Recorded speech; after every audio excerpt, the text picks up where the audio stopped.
Welcome to magic कहानी world. आज की कहानी है समीर और सलमा के नाम पर्पल हार्ट। ये स्टोरी स्पेशली इनकी रिक्वेस्ट पर बनाई गई है। अगर आप भी अपने नाम की हीरो हीरोइन वाली लव स्टोरी देखना चाहते हो तो कमेंट में अपना नाम जरूर लिखना और मेरे चैनल को सब्सक्राइब जरूर करना, ताकि जब आपके नाम की स्टोरी आए तो उसकी नोटिफिकेशन सबसे पहले आपको मिले।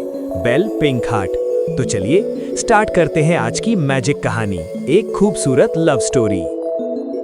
बहुत सालों पहले, जब जमीन और आसमान के दरमियान राज छुपे होते थे, बादलों के ऊपर सितारों के दरमियान एक खूबसूरत और रोशन सल्तनत बसती थी, परिस्तान। परिस्तान एक ऐसी जगह जहां के महल शीशे की तरह चमकते थे। दिन में धूप उन पर पड़ती तो वो हीरे की तरह जगमगाने लगते और रात को चांदनी उन्हें चांदी सी बना देती।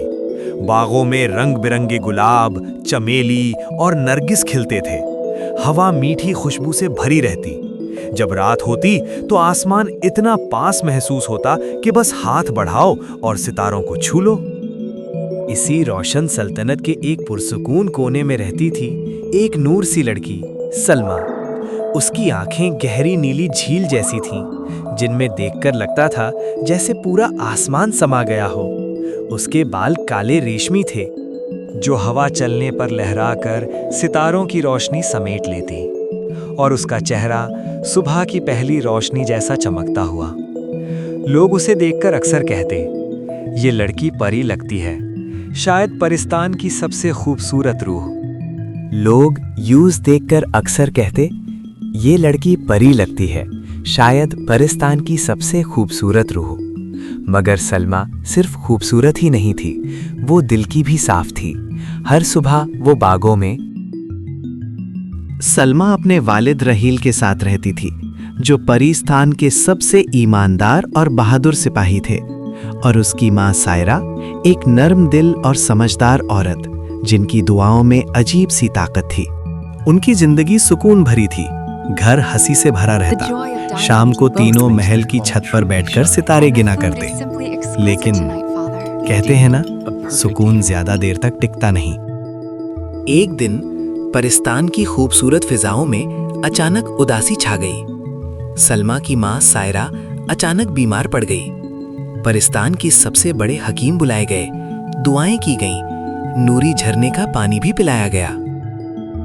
लेकिन मौत को कोई नहीं रोक सकता। एक शाम जब सूरज परिस्तान के बादलों के पीछे डूब रहा था, सायरा ने धीरे धीरे आंखें बंद करनी शुरू कर दी। अम्मी। सलमा ने अपनी माँ का हाथ जोर से पकड़ लिया। उसकी आंखों से आंसुओं की लड़ियां बह रही थीं। अम्मी, मुझे अकेला मत छोड़ना।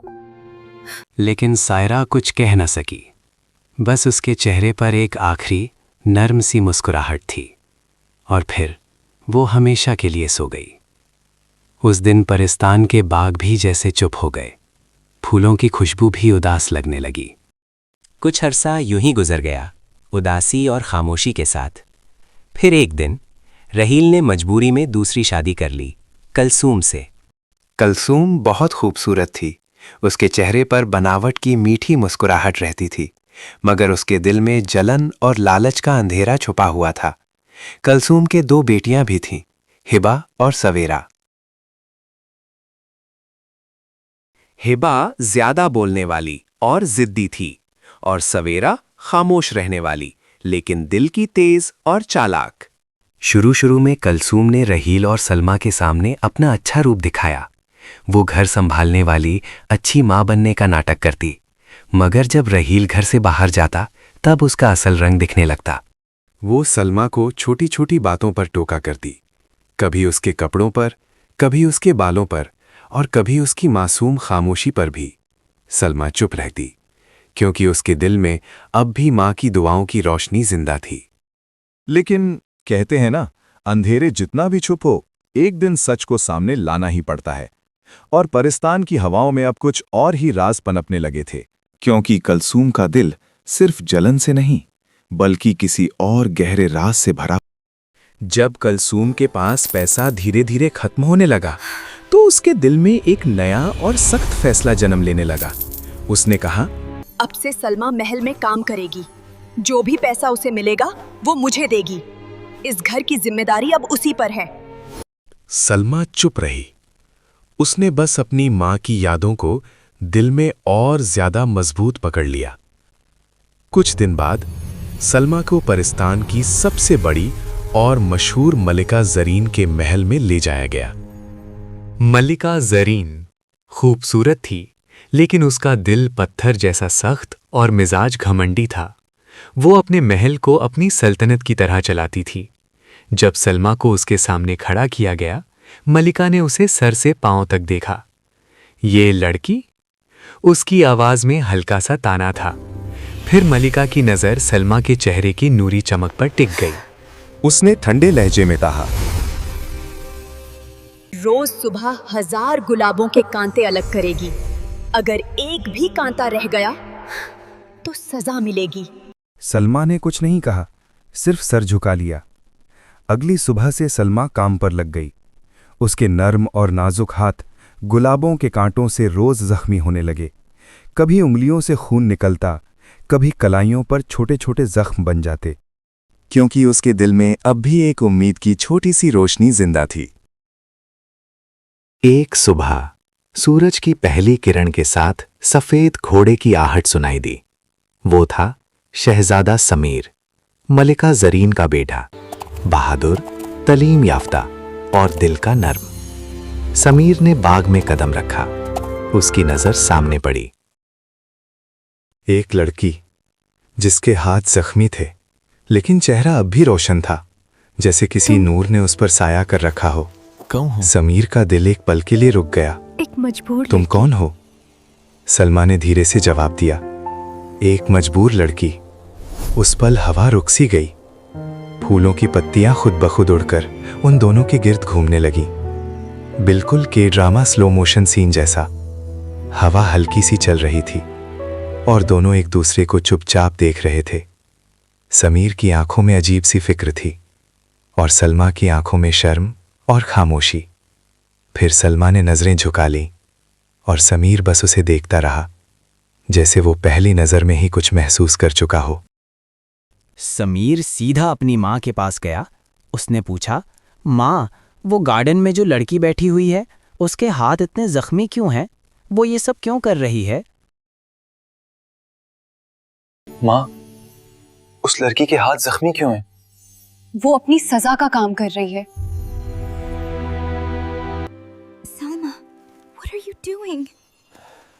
You're bleeding. Let me see your hands. उसने देखा सलमा के हाथों से खून बह रहा था, लेकिन वो फिर भी गुलाबों के कांटे अलग कर रही थी। समीर ने पूछा, तुम ये क्यों कर रही हो? तुम ये क्यों कर रही हो?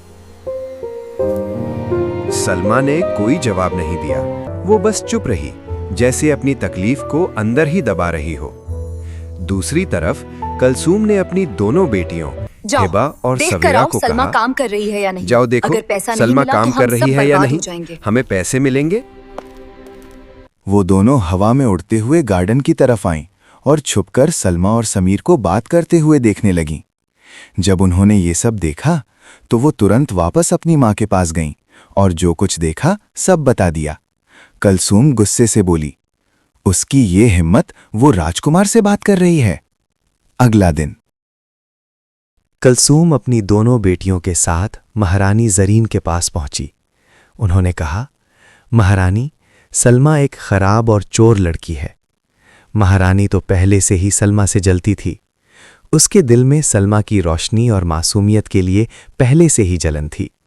वो सोचने लगी, शायद अब सलमा को और ज्यादा सजा देनी होगी, क्योंकि परिस्तान में अब प्यार और नफरत दोनों का खेल शुरू हो चुका था। उस रात सलमा को बुरी तरह मारा गया और दोबारा कैद कर दिया गया। उसके जख्म ताज़ा थे, लेकिन वो फिर भी चुप रही, न रोया न शिकायत की। उधर समीर बहुत बेचैन हो गया। उसके दिल में अजीब सी बेचैनी थी, जैसे वो जानता हो कि कुछ गलत हो रहा है।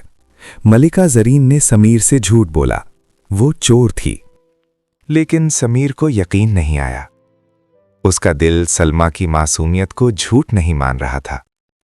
वो चुप हो गया, मगर उसके दिल में शक और फिक्र दोनों और गहरी होती जा रही थी, क्योंकि वो जानता था सलमा सिर्फ एक मजबूर लड़की थी और शायद परिस्तान में सच और झूठ का फैसला अब होने वाला था। उस रात दुश्मन सल्तनत ने परिस्तान पर अचानक हमला कर दिया। आसमान में लाल आग की रोशनी फैल गई। चीखों की आवाज, तलवारों की तकराहट और शीशे जैसे चमकते महल धीरे धीरे टूटने लगे। परिस्तान का सुकून एक पल में खत्म हो गया। मलिका जरीन, कलसूम, हिबा और सवेरा सब अपने अंजाम तक पहुंच गए। महल की ऊंची इमारतें जलकर राख होने लगीं और परिस्तान का नूर धुआं बनकर आसमान में खो गया। समीर को दुश्मनों ने अंधेरी कैद में बंद कर दिया। वो जंजीरों में जकड़ा हुआ था, लेकिन उसके दिल में सिर्फ सलमा की फिक्र थी। उधर सलमा को घर की छोटी सी कोठरी में बंद कर दिया गया था। वो अंधेरे में बैठी बहुत दूर से आग की रोशनी और चीखों की आवाज सुन रही थी। उसकी आंखों से आंसू चुपके चुपके बह रहे थे और वो सिर्फ ये दुआ कर रही थी कि शायद कहीं ना कहीं परिस्तान की रोशनी अब भी जिंदा हो। एक बुजुर्ग औरत ने सलमा को आज़ाद किया। जब सलमा ने सुना कि महल जल गया, वो नंगे पांव दौड़ पड़ी। जमीन गर्म थी, हवा धुएं से भरी हुई, आसमान लाल आग से चमक रहा था।